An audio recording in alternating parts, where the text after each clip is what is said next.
అందరికీ నమస్తే. మీరు చూస్తుంది యువతరంగం. ఇది సమాజ అంతరంగం. నేను మీ సిద్ధు గౌడ్. ఈరోజు మరొక నూతన అంశంతో విశ్లేషించడానికి మీ ముందుకు వచ్చాను. ఇటీవల జరిగిన మున్సిపల్ ఎలక్షన్లను చూసినట్లయితే దానికి సంబంధిత అనేక అంశాలు చాలా ఆసక్తికరంగా మారాయి. ఎలక్షన్లు జరగడం ఒక తీరు, ఎలక్షన్ల ఫలితాలు ఇంకొక తీరు. ఆ ఫలితాలకు సంబంధించి మున్సిపల్ చైర్మన్ ఎన్నికలు ఎలా అయితే ఉన్నాయో ఆ ఎన్నికలు చాలా ఆసక్తికరమైనటువంటి పొత్తులుగా మారిపోయినాయి. రాజకీయాల అనే విధంగా మారిపోయాయి. రాజకీయాలు నిన్నటిదాకా కొట్లాడుకున్నారు, ఈరోజు పొత్తుల కోసం ఆరాటపడ్డరు. సిద్ధాంతంతో పని లేదు, పార్టీతో పని లేదు, నిన్నటి గొడవలతో పని లేదు, నిన్నటి కార్యకర్తల మనోభావాలతో పని లేదు, కార్యకర్తల అభిష్టాలతో పని లేదు. ఈరోజు ఈ పీఠం ఎక్కడానికి ఎన్ని ఎత్తులపై ఎత్తులు వేయాలి. ఆ ఎత్తుల్లో నైతికత లేకపోయినా పర్లేదు, కానీ పీఠం మాత్రం మనకే కావాలి. ఈ కోణంలో చూసినట్లయితే వీళ్ళందరూ రాజకీయ నాయకులు రాజకీయం చేయట్లేదు, రాజకీయం చేస్తున్నారు. పైన కుస్తీ పడుతున్నారు, పీఠం కాడికి వచ్చేసరికి దోస్తీ కడుతున్నారు. అంటే పార్టీకి సిద్ధాంతం లేదా, పార్టీకి ఒక వైఖరి లేదా, పార్టీకి ఒక పద్ధతి లేదా, పార్టీకి ఒక స్టాండ్ లేదా. ఇలా అంశాలను మనం చూసినట్లయితే నేటి రాజకీయాల కనుక పూర్తిగా మనం చూసినట్లయితే అవి సిద్ధాంతానికి భిన్నంగా, వ్యక్తిత్వాలకు భిన్నంగా, స్టాండింగ్కు భిన్నంగా అడుగులేస్తున్నాయి. చూడండి, మున్సిపల్ ఎన్నికల్లో ఎక్స్ అఫీషియో ఓట్లు ఏవైతే ఉన్నాయో, ప్రజాప్రతినిధులు వేసేటువంటి ఓట్లు ఏవైతే ఉన్నాయో ఆ ఓట్లు అసలు బద్ధ శత్రువులుగా కొట్లాడుకున్నటువంటి పార్టీలు సైతం పీఠం కోసం పొత్తులుగా మారినాయి, పీఠం కోసం ఓట్లు వేసినాయి, పీఠం కోసం ప్రజాప్రతినిధులే తమ ఓటును తన విరుద్ధంగా ఉన్నటువంటి పార్టీ సభ్యునికి ఓటు వేసే పరిస్థితులు వచ్చినాయి. ఇలాంటి పరిస్థితుల్లో రాజకీయాలు ఎక్కడికి వెళ్తున్నాయనేది మనం చూడాలి. అంతేకాదు, ఈ రాజకీయాల్లో ఓటరు వేసినటువంటి ఓటుకు విలువ ఉందా, విలువ లేదా, ఈ విధంగా మనం చూడాల్సిన అవసరం ఖచ్చితంగా ఉంది. ఓటరు ఒక నాయకుడిని నమ్ముతాడు, ఓటరు ఒక అభివృద్ధిని నమ్ముతాడు, ఓటరు తన యొక్క మనుగడను నమ్ముతాడు, ఓటరు తన యొక్క అభివృద్ధి, తన ఉపాధి ఇలాంటి అంశాలను నమ్ముతాడు, లేదంటే నాయకుడిపై చరిష్మాతో నమ్ముతాడు.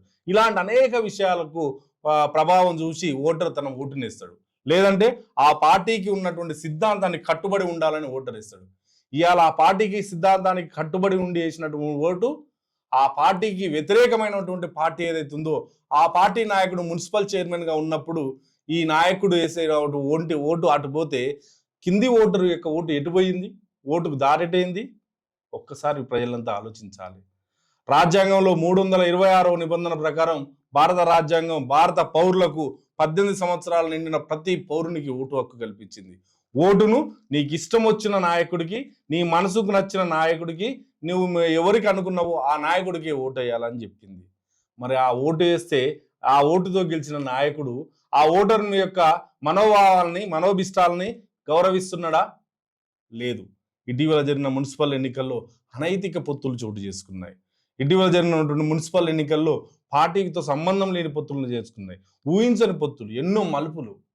నిజంగా చూడండి, మెట్పల్లి, ఇస్నాపూర్, రాయికల్, షామీర్పేట్ ఇలా అనేక మున్సిపల్ పదవుల్లో చూసినట్లయితే అనైతిక పొత్తులు వచ్చినాయి.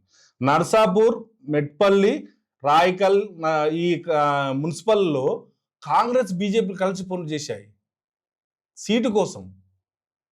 మీకు చైర్మన్, నాకు వైస్ చైర్మన్.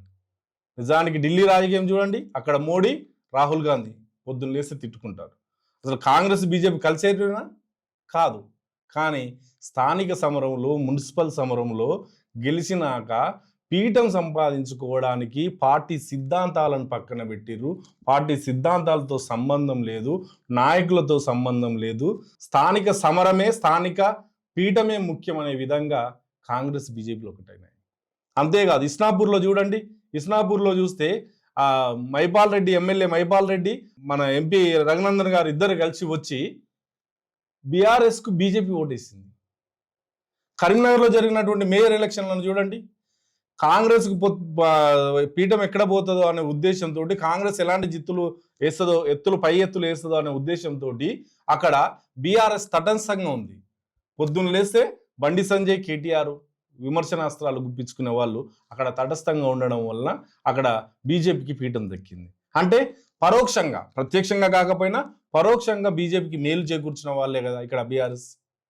అంటే బీఆర్ఎస్ సిద్ధాంతం ఏంటి, బీజేపీ సిద్ధాంతం ఏంటి? ఇక్కడ చూసినట్లయితే ఇక్కడ ఈ సమయంలో ఇదే ముఖ్యం.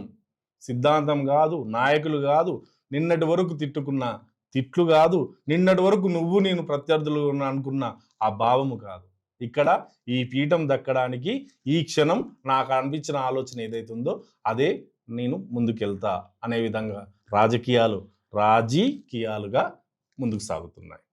అదేవిధంగా చూడండి, బీఆర్ఎస్ బీజేపీ కలవవు, కాంగ్రెస్ బీజేపీ కలవవు.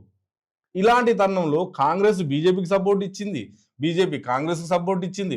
కొన్ని దిక్కులు అయితే స్వతంత్ర అభ్యర్థులు ఎవరికి సరైన మెజార్టీ లేనప్పుడు ఒక్కడున్న స్వతంత్ర అభ్యర్థికి కూడా వీళ్ళు మద్దతు ఇచ్చారు. అక్కడ మొత్తం అన్ని పార్టీలు మద్దతు ఇచ్చారు స్వతంత్ర అభ్యర్థికి.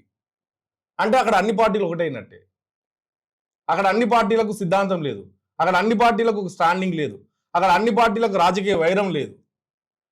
నువ్వు కావద్దు, నేను కావద్దు, స్వతంత్ర అభ్యర్థిని చైర్మన్ చేద్దాం, కాబట్టి ఆయన చేయడం కోసం మనమందరం మిత్రులమే. అంటే ఇక్కడ ఒక కోణం చూడండి, నిన్నటి దాకా శత్రువులు, ఈరోజు మిత్రులు. రాజకీయాల్లో ఎవరు శాశ్వత మిత్రులు కాదు, ఎవరు శాశ్వత శత్రువులు కాదు. ఈ విధంగా రాజకీయాలు ముందుకెళ్తున్నప్పుడు ఓటరు యొక్క మనోభావం దెబ్బతింటుంది.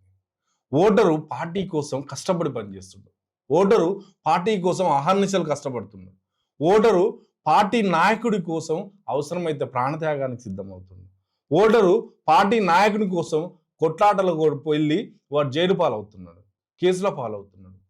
ఇలాంటి ఓటరు యొక్క మనోభావాలు నాయకులకు పట్టవా? ఈ విషయాన్ని అందరూ చర్చించాల్సిన అవసరం ఉంది.